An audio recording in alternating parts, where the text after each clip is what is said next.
بسم الله الرحمن الرحيم. يسر موقع أنا السلفي أن يقدم لكم هذه المادة. ادع إلى سبيل ربك بالحكمة والموعظة الحسنة وجادلهم بالتي هي أحسن إن ربك هو أعلم بمن ضل عن سبيله وهو أعلم بالمهتدين. الحمد لله واشهد ان لا اله الا الله وحده لا شريك له واشهد ان محمدا عبده ورسوله. وعليكم السلام ورحمه الله وبركاته. يقول انا طالب لدي امتحانات اخر العام تكون الساعه 1 اي بعد الظهر ب5 دقائق تقريبا حسب التوقيت الموجود في النتيجه، ونحن نريد ان نصلي قبل دخول الامتحان. بعض الاخوه يقولون اننا لا يجب ان نلتزم بتوقيت النتيجه بالضبط ما دام دخل وقت الظهر، فهو يريد ان يؤذن قبل الميعاد ب5 دقائق مثلا حتى ندرك الامتحان من اوله، وخصوصا الامتحانات تكون طويله. هل يجوز ذلك؟ هو جاب منين ان وقت الظهر دخل قبل اذان النتيجه؟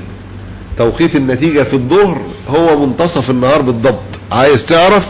شوف هتلاقي ان الوقت ما بين الشروق والغروب اقسمه بالدقيقه بالنص، هتلاقي ان هو ايه؟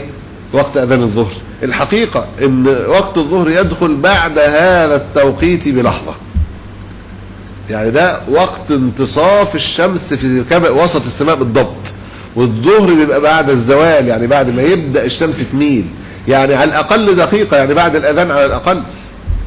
يعني أذان الظهر ده ساعة انتصاف الشمس بالضبط. فمين اللي قال لك ان انت قبل 5 دقايق؟ ده وقت الكراهة، الصلاة بطلة قبليه. اللي يصلي قبل الظهر ب5 دقايق صلاته بطلة، وما ينفعش يقول هصلي ركعتين قبل الوقت وركعتين بعد الوقت، الصلاة تبقى باطلة برضه. لازم 4 ركعات الظهر يبقوا بعد دخول الوقت. بنقول ده بعد الدخول، بعد هذا التوقيت بلحظة. عشان كده لو يعني يصلوا بعد الأذان يأخروا الصلاة بعد ما ينتهي، ما فيش امتحان أكتر من 3 ساعات، الساعة 1 للساعة 4 والأذان العصر على 4 و39 مثلا أو 40. فأنت إذا يمكنكم أن تصلوا جماعة بعد انتهاء الوقت، بس تطلع مباشرة، ما تقعدش بقى تراجع مع زمايلك الامتحان ضيع الوقت، تطلع مباشرة على ايه؟ على الصلاة انت وزمايلك. لكن لا يجوز ان تؤذنوا قبل الوقت. توقيت النتيجة في الظهر مظبوط، اعني انه عند انتصاف النهار بالضبط، عندما تكون الشمس في وسط السماء. الظهر بيدخل بعد هذا الوقت بلحظة.